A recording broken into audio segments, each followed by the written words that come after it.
사랑하는 형제자매 여러분, 오늘 밤 여러분은 어떤 마음으로 잠자리에 드셨습니까?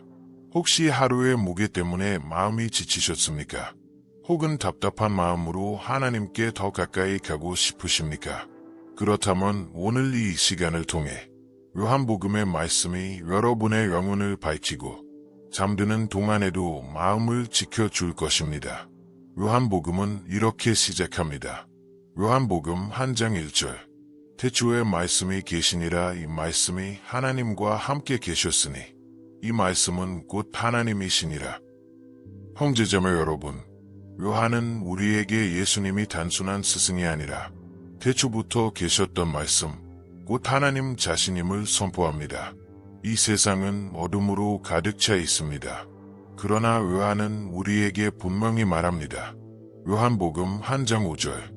빛이 어둠에 비치되 어둠이 깨닫지 못하더라.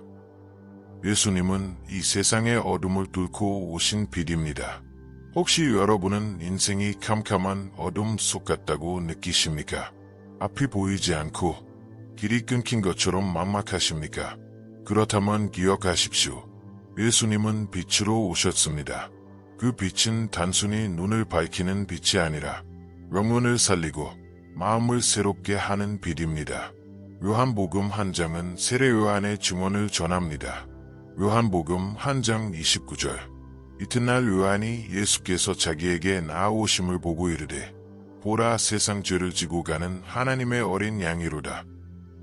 예수님은 단순히 가르치는 분이 아니라 세상의 죄를 지고 가시는 하나님의 어린 양입니다.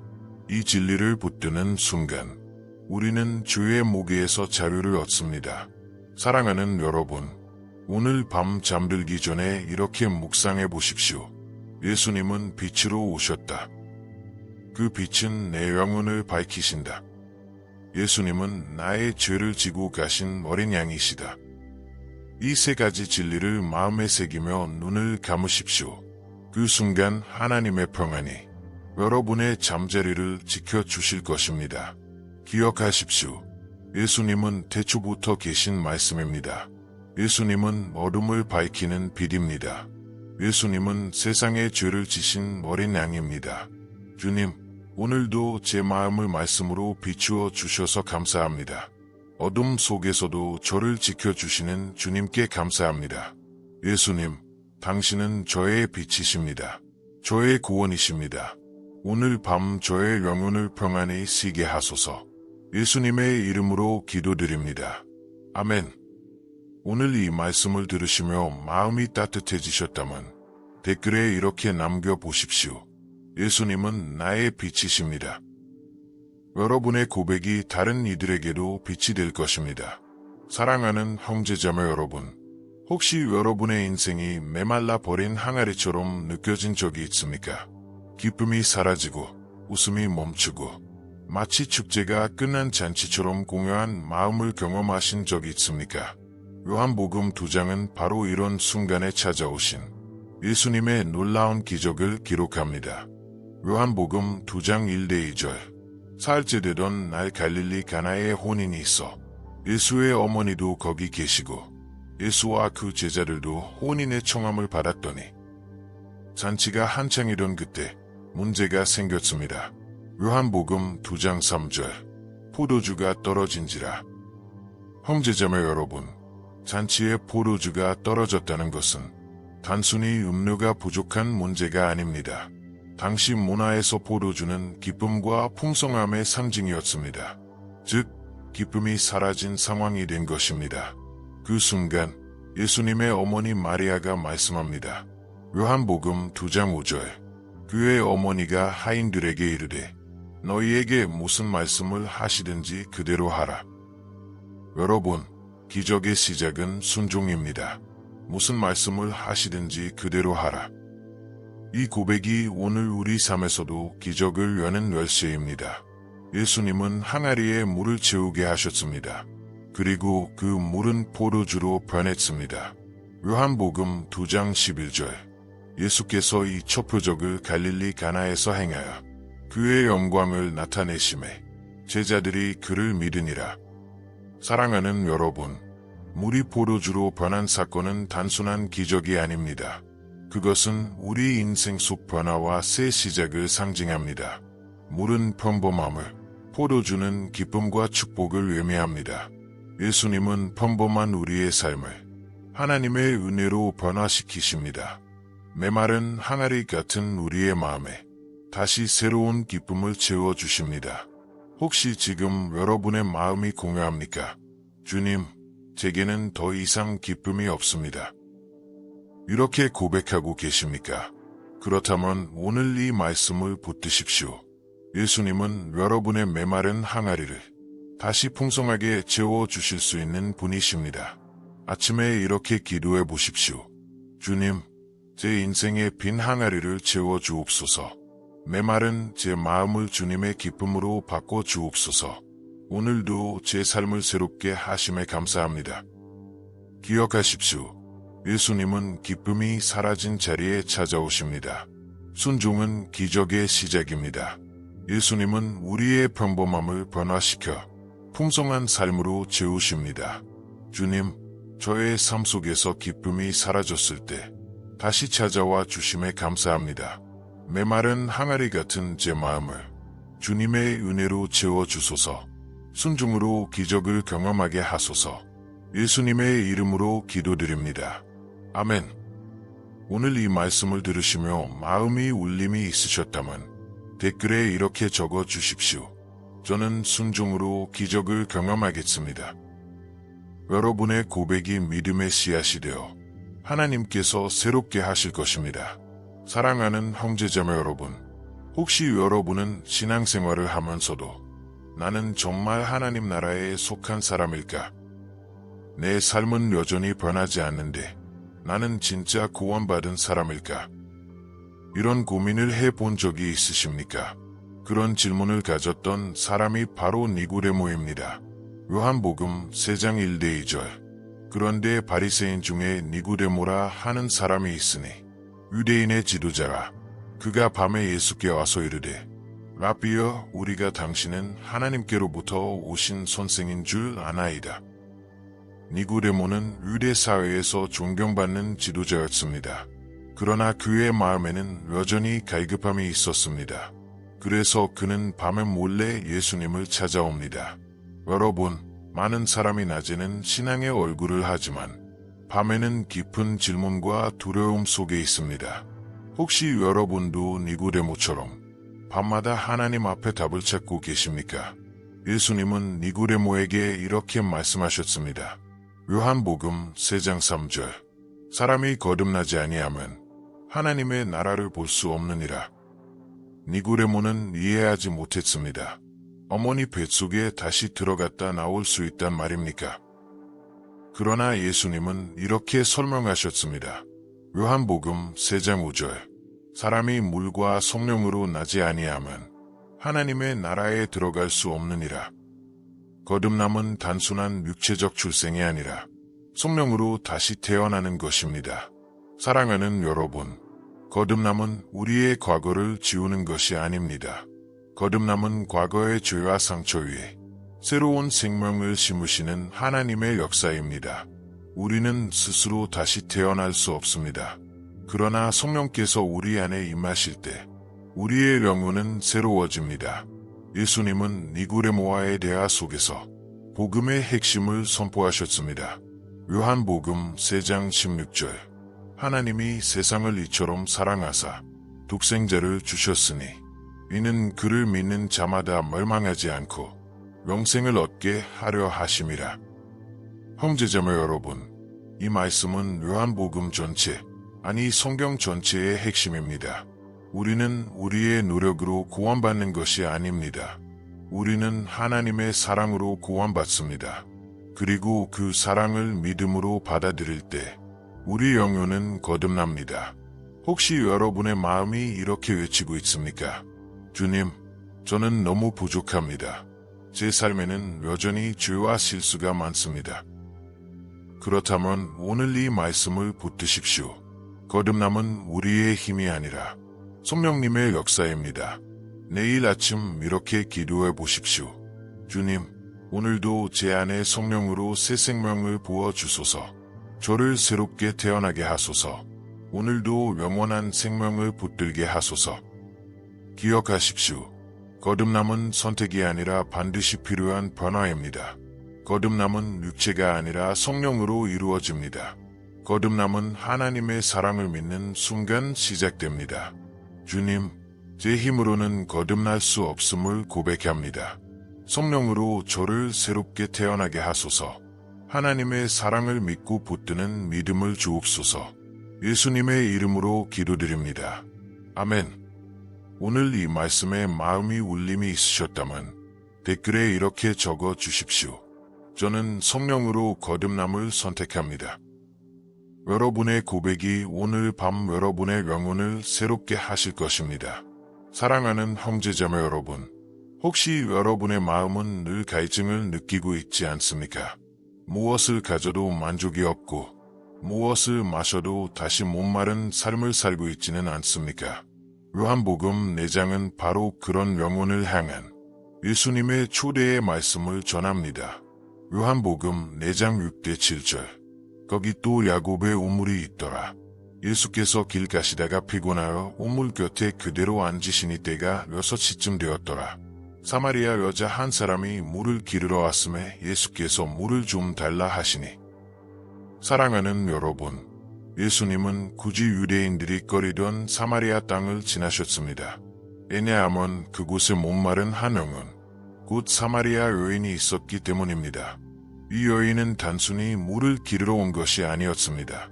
그녀의 삶은 깊은 상처와 부끄러움으로 가득했습니다. 5번 결혼했으나 실패했고 지금은 남편 아닌 남자와 살고 있었습니다. 그래서 사람들의 시선을 피해 대낮에 홀로 우물에 나온 것입니다. 여러분, 혹시 이 여인처럼 사람들에게 숨기고 싶은 과거와 상처 때문에 외롭게 살아가고 있지는 않습니까? 예수님은 그녀에게 이렇게 말씀하십니다. 요한복음 4장 13대 14절. 이 물을 마시는 자마다 다시 목마르려니와 내가 주는 물을 마시는 자는 영원히 목마르지 아니하리니 내가 주는 물은 그 속에서 영생하도록 솟아나는 샘물이 되리라. 사랑하는 여러분, 이 말씀은 단순히 물 이야기가 아닙니다. 예수님이 주시는 생수는 우리 영혼을 영원히 만족하게 하는 성령의 은혜입니다. 형제자매 여러분, 우리도 이 사마리아 여인처럼 영혼의 갈증을 안고 살 때가 많습니다. 돈을 벌어도 만족이 없습니다. 관계가 있어도 외로움은 사라지지 않습니다. 세상에서 아무리 성공해도 마음은 여전히 목마릅니다. 왜냐하면 우리의 영혼은 하나님으로만 채워질 수 있기 때문입니다. 사마리아 여인은 예수님의 말씀을 들은 후 그 삶이 완전히 바뀌었습니다. 요한복음 4장 28대 29절. 여자가 물동이를 버려두고 동네에 들어가서 사람들에게 이르되 내가 행한 모든 일을 내게 말한 사람을 와서 보라 이는 그리스도가 아니냐 하니. 그녀는 더 이상 사람들의 시선을 두려워하지 않았습니다. 오히려 마을 사람들에게 달려가 예수님을 전하는 증인이 되었습니다. 사랑하는 여러분, 예수님을 만난 사람은 이렇게 변합니다. 수치가 간증으로 바뀌고 상처가 증거가 됩니다. 혹시 여러분도 마음이 늘 목마르십니까? 세상의 것으로는 채워지지 않는 공허함을 느끼십니까? 그렇다면 오늘 이 말씀을 붙드십시오. 예수님께서 주시는 생수가 여러분의 영혼을 채우실 것입니다. 아침에 이렇게 기도해 보십시오. 주님, 제 영혼이 목마릅니다. 세상이 주는 물로는 만족할 수 없습니다. 주님이 주시는 생수로 저를 채워 주옵소서. 기억하십시오. 세상의 물은 다시 목마르게 합니다. 예수님이 주시는 생수는 영원히 만족을 줍니다. 그 생수는 우리 안에서 영생으로 솟아납니다. 주님, 저의 영혼이 갈급할 때 생수로 채워주심에 감사합니다. 세상의 것으로 만족하지 않고 주님만으로 만족하게 하소서. 저의 목마름이 간증으로 바뀌게 하소서. 예수님의 이름으로 기도드립니다. 아멘. 오늘 이 말씀에 공감하셨다면 댓글에 이렇게 적어 주십시오. 저는 영원히 목마르지 않는 생수를 선택합니다. 여러분의 고백이 곧 영혼의 새 생명이 될 것입니다. 사랑하는 형제자매 여러분, 혹시 여러분의 인생이 멈춘 것처럼 느껴진 적이 있습니까? 아무리 노력해도 앞으로 나아가지 못하고 마치 제자리에 갇혀 있는 것처럼 절망 속에 눌려있던 순간이 있습니까? 요한복음 5장은 바로 그런 상황 속에 있는 사람을 예수님께서 어떻게 새롭게 하셨는지를 보여줍니다. 요한복음 5장 2대 3절. 예루살렘에 있는 암문 곁에 히브리말로 베데스다라 하는 못이 있는데 거기 행각 5이 있고 그 안에 많은 병자, 맹인, 절뚝발이, 혈기 마른 사람들이 누워 물의 움직임을 기다리니. 사랑하는 여러분, 그곳에는 수많은 병자들이 모여 있었습니다. 그들은 단 한 번의 기적을 기다리며 날마다 물이 움직이기를 바라보았습니다. 그 중에 한 사람이 있었습니다. 요한복음 5장 5절. 거기 38에 된 병자가 있더라. 38년 동안 누워있던 사람. 그의 인생은 이미 포기된 것 같았습니다. 예수님께서 그에게 다가가 물으십니다. 요한복음 5장 6절. 내가 낫고자 하느냐? 사랑하는 여러분, 예수님은 우리의 상황을 이미 아십니다. 그럼에도 불구하고 우리에게 묻습니다.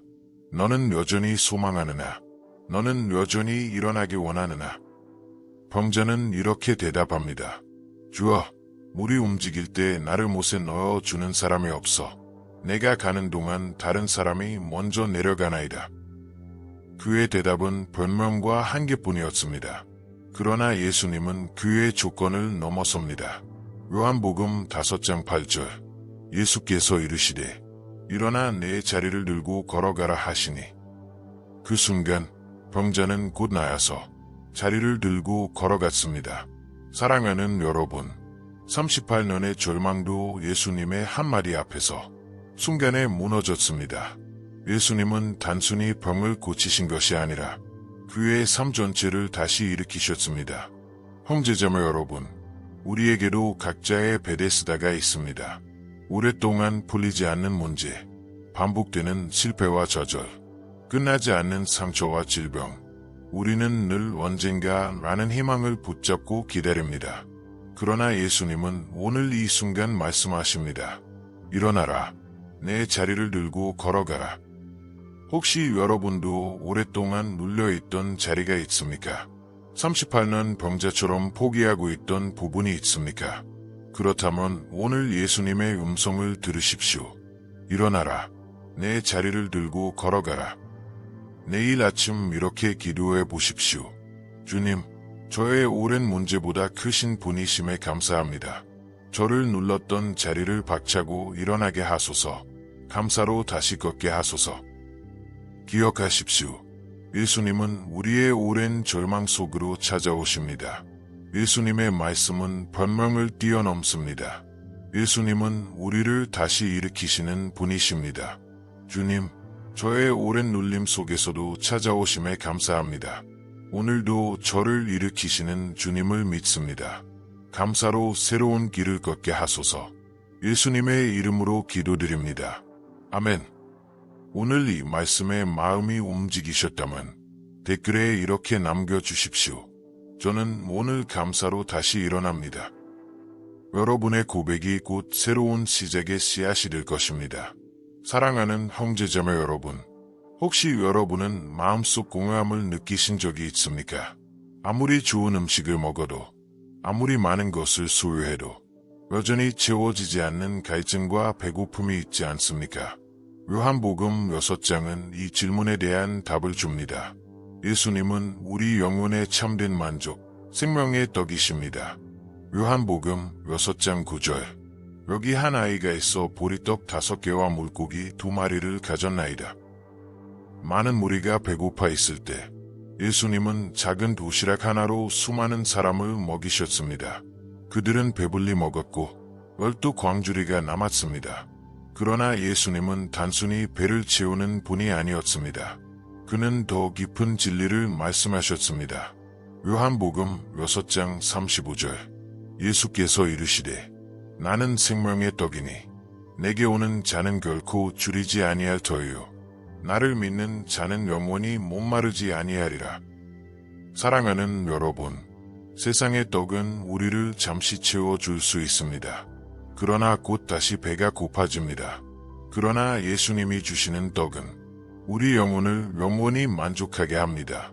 우리는 종종 세상에서 배부름을 찾습니다. 돈과 성공에서 만족을 찾습니다. 관계와 인정에서 위로를 찾습니다. 쾌락과 성취에서 기쁨을 찾습니다. 그러나 그것들은 결국 우리를 다시 배고프게 만듭니다. 애매함은 영혼은 오직 예수님으로만 채워질 수 있기 때문입니다. 한 여성은 늘 마음속 공허함 때문에 괴로웠습니다. 그녀는 돈을 벌고 화려한 삶을 추구했지만 늘 허전함을 느꼈습니다. 그러다 어느 날 말씀을 듣게 되었습니다. 나는 생명의 떡이니 나를 믿는 자는 영원히 목마르지 아니하리라. 그녀는 눈물을 흘리며 이렇게 기도했습니다. 주님, 이제 저는 세상이 아닌 주님으로 제 영혼을 채우겠습니다. 그 순간 설명할 수 없는 평안이 그녀의 마음에 흘러들기 시작했습니다. 예수님은 그녀의 참 만족이 되셨습니다. 사랑하는 여러분, 혹시 여러분의 마음도 늘 공허합니까? 그렇다면 내일 아침 이렇게 기도해 보십시오. 주님, 저는 여전히 목마릅니다. 세상은 저를 채워줄 수 없습니다. 예수님, 당신만이 저의 생명의 떡이십니다. 오늘 저를 영원한 만족으로 채워주소서. 이 고백이 여러분의 영혼을 새롭게 하실 것입니다. 기억하십시오. 세상의 떡은 잠시의 만족만 줍니다. 예수님은 생명의 떡이십니다. 예수님 안에 있을 때 영원한 만족을 얻습니다. 주님, 저의 영혼이 공허할 때 당신이 생명의 떡이심을 고백합니다. 오늘도 저를 채워주시고 영원한 만족으로 이끌어 주소서.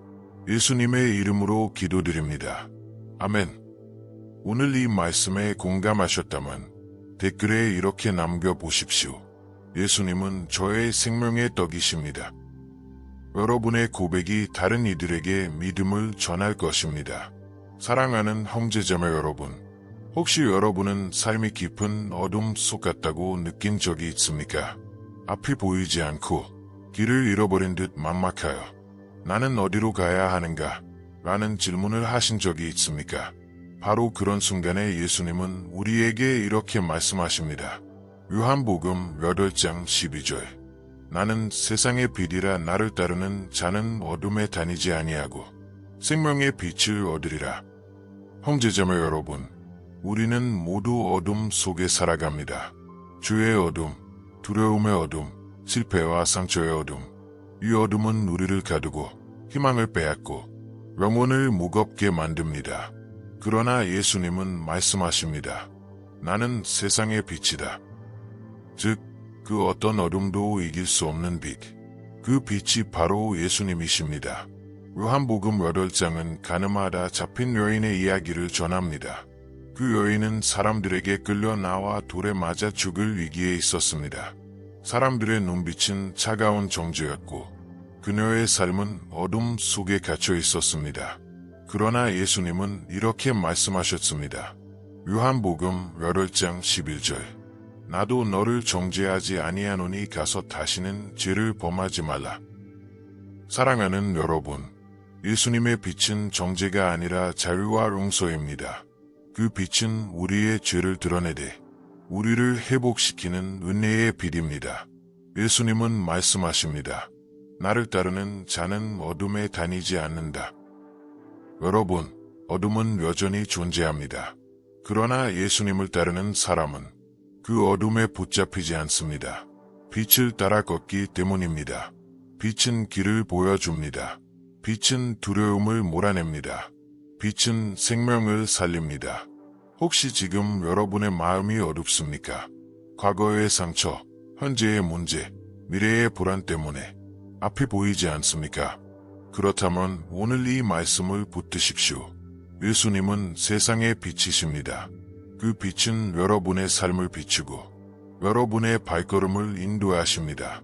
내일 아침 이렇게 기도해 보십시오. 주님, 제 어둠을 몰아내시는 빛이심에 감사합니다. 오늘도 제 걸음을 인도하시는 빛으로 함께해 주소서. 저를 생명의 길로 이끄심에 감사합니다. 기억하십시오. 예수님은 세상의 빛이십니다. 빛을 따르는 자는 어둠에 다니지 않습니다. 그 빛은 자유와 생명을 줍니다. 주님, 저의 인생이 어둠에 갇혀 있을 때 빛으로 찾아오심에 감사합니다. 저를 정죄하지 않으시고 다시 일으켜 세우시는 은혜에 감사합니다.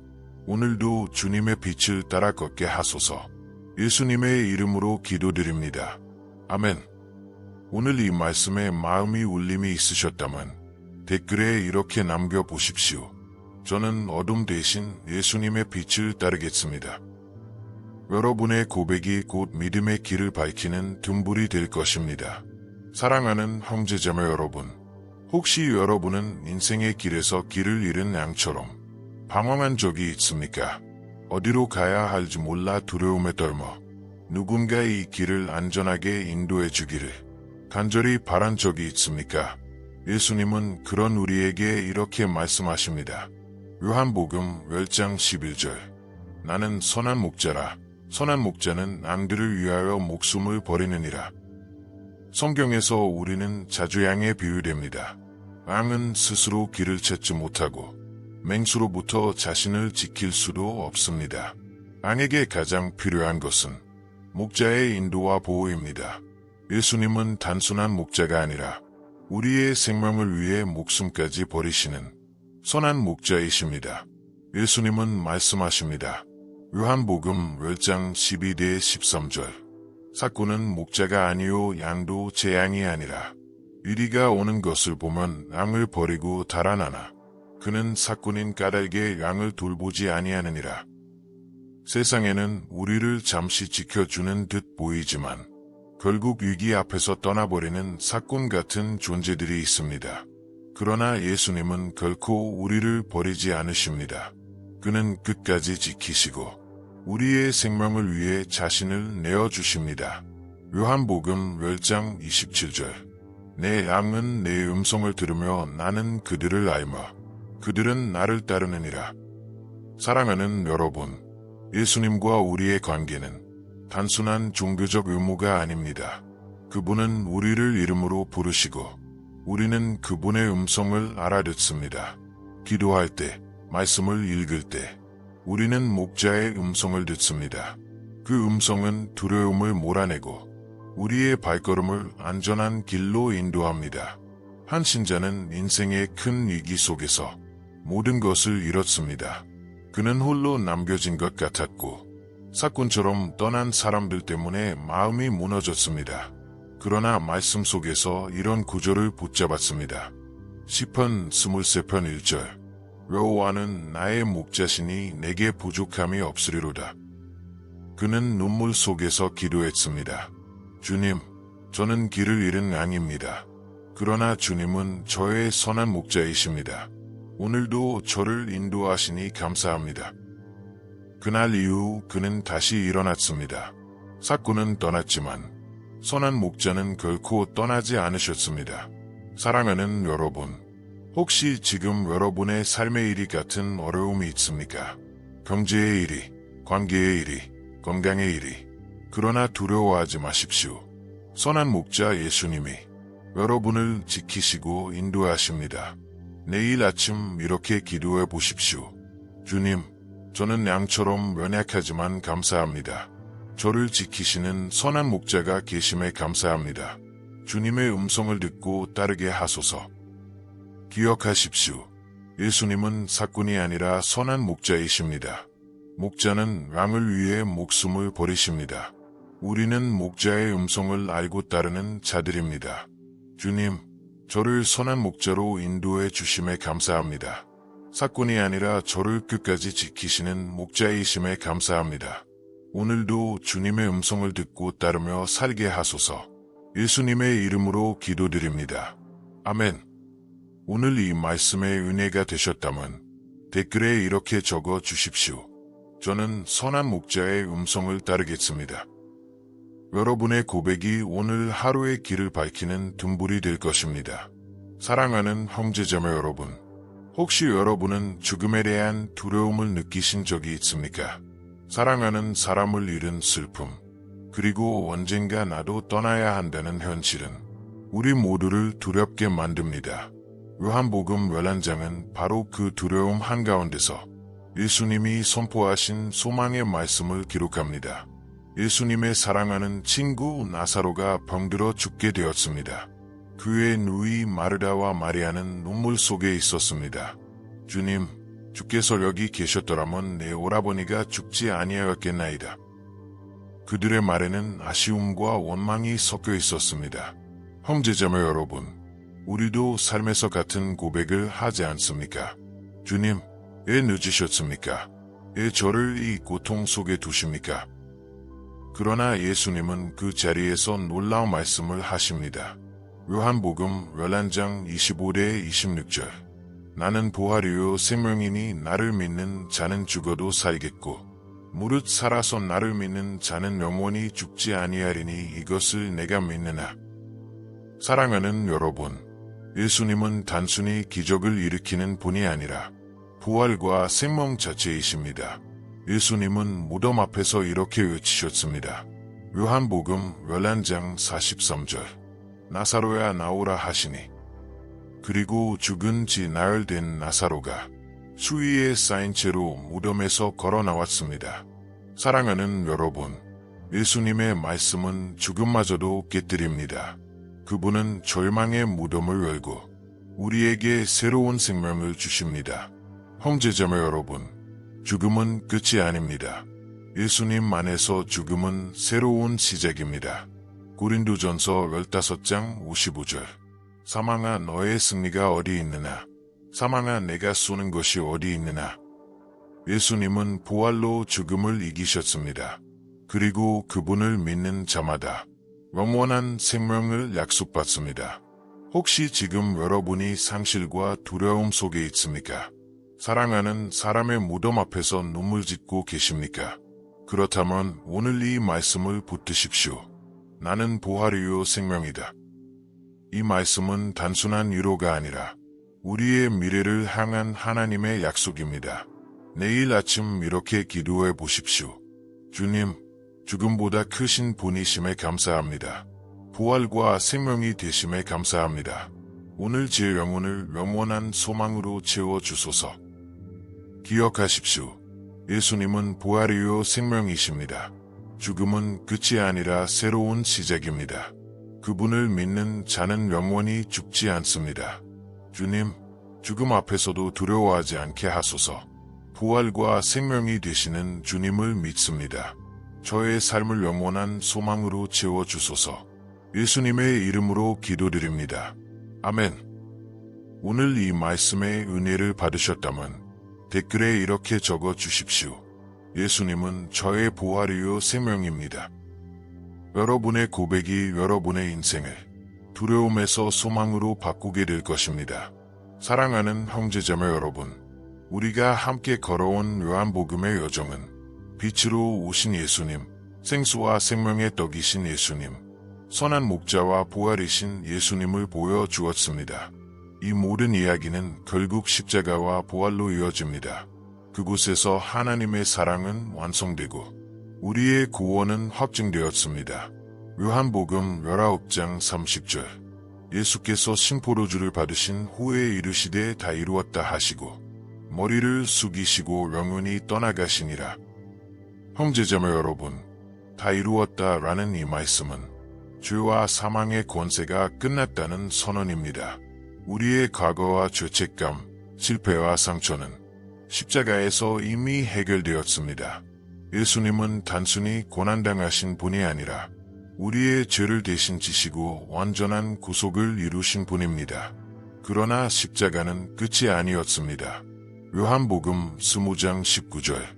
이날 곧 안식 후 첫날 저녁 때 제자들이 유대인들을 두려워하여 모인 곳에 문을 닫았더니 예수께서 오사 가운데 서서 이르시되 너희에게 평강이 있을지어다.